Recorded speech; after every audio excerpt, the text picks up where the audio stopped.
Assalamu alaikum and good morning students. Let's begin with our math class. Open your books, page number 353, exercise 14b, question number 5. Today we will complete our exercise. So question number 5 is, a swimming pool is 50 meter long and 25 meters wide. It is 1.2 meter deep at the shallow end and 2 meter deep at the other end. अब ये उसने diagram दी हुई है 3D shape, ठीक है, prism दी हुई है और ये है स्विमिंग पूल को रिप्रेजेंट कर रही है, ठीक है। सो यहाँ से देखो ये स्विमिंग पूल है, एग्जैक्टली ये इसकी अपर सरफेस है और ये साइड पे इसकी बेस एरिया है, ठीक है, यानी कि ये डीपनेस शो करिए ये वाली साइड, ठीक है। सो 1.2 मीटर जो है डीपनेस एक साइड पे वन एंड सेकेंड एंड जो है स्विमिंग पूल का उसकी डीपनेस है 2 मीटर्स, ठीक है।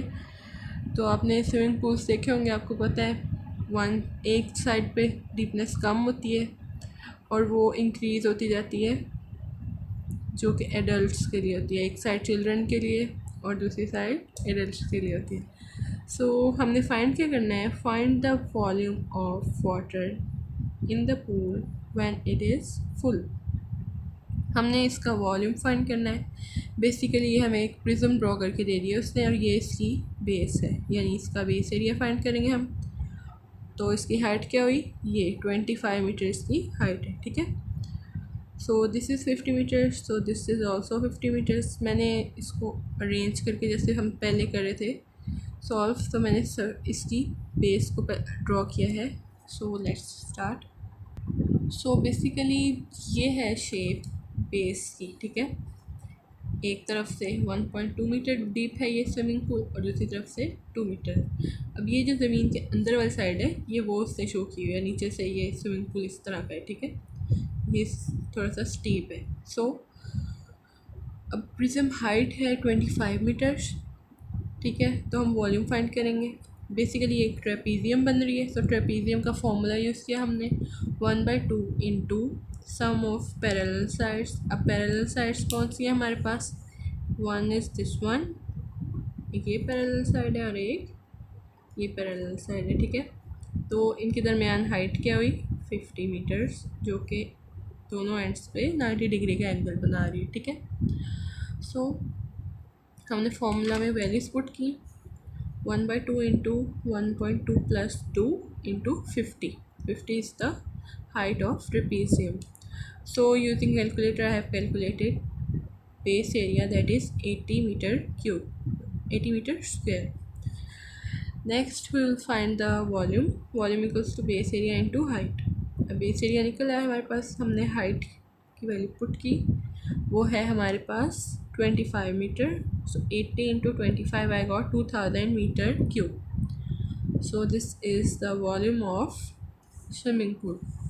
अब हमने नेक्स्ट क्या फाइंड करना है, area of pool that is in contact with water, ठीक है।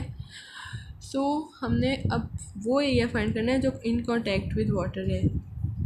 सरफेस एरिया में क्या होता है, हमारे पास पूरी प्रिज्म का एरिया होता है, ठीक है। लेकिन जो स्विमिंग पूल होता है, फॉर एग्ज़ाम्पल एक सर्कुलर स्विमिंग पूल ले लेते हैं हम लोग इस तरह से, ठीक है। तो ये इसकी डीपनेस आ गई, ठीक है, और ये इसकी नीचे वाली सरफेस आ गई, ठीक है। तो अगर हम इसका एरिया इसके अंदर हमने फाइंड करना है वाटर का एरिया, ठीक है, जो इसके अंदर वाटर ने कवर किया हुआ है, ठीक है। तो वाटर जो है वो ऊपर तक एंड तक तो फिल नहीं होता ना। सो हम लोग ये वाला जो ऊपर वाली साइड होती है, तो ये हम लोग इसका एरिया फाइंड नहीं करेंगे, बाकी इसकी वॉल्स के साथ कांटेक्ट है वाटर का, उसकी सरफेस जो लोअर सरफेस है उसके साथ है, लेकिन अपर सरफेस के अंदर water is not in contact with the upper one, because ऊपर से वो ओपन है, स्विमिंग पूल ऊपर से ओपन है, ठीक है। तो हमने उस चीज़ का एरिया फाइंड करना है, area of pool that is in contact with water, ठीक है।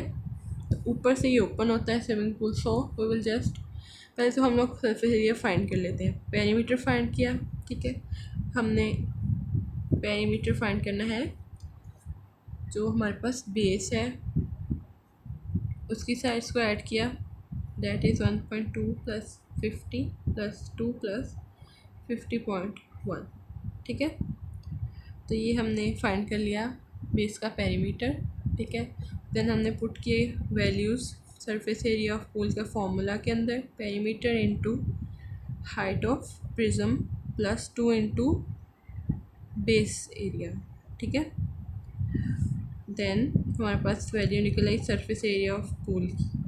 अब हमने क्या फाइंड करना है, area of pool that is in contact with water, यानी कि ऊपर सरफेस को छोड़ के बाकी सारा एरिया जो है स्विमिंग पूल का वो इन कॉन्टैक्ट विद वाटर है। ठीक है, so surface area minus area of upper surface. अब ये surface area of whole swimming pool है। ठीक है, surface area of swimming pool, ठीक है, minus area of upper surface. अब अपर सरफेस कैसी है, हमारे पास एक रेक्टेंगल है, बुक में देख सकते हो आप। ठीक है, तो हम लोग माइनस कर देंगे जो हमने सरफेस एरिया निकाला है उसमें से जो अपर सरफेस है वो एक रेक्टेंगल है। ठीक है, जो कि इस तरह की है ऊपर से। ठीक है, और इसकी लेंथ 50 मीटर है इस साइड की, और इस साइड की है 25। ठीक है, so we will subtract and we get area of pool that is in contact with water. So that's it. और आपने याद रखना है कि हमारे पास जो एरिया का यूनिट होता है that is in squares. Surface area का यूनिट हमेशा स्क्वायर्स में होगा और वॉल्यूम का हमेशा क्यूब्स में होगा।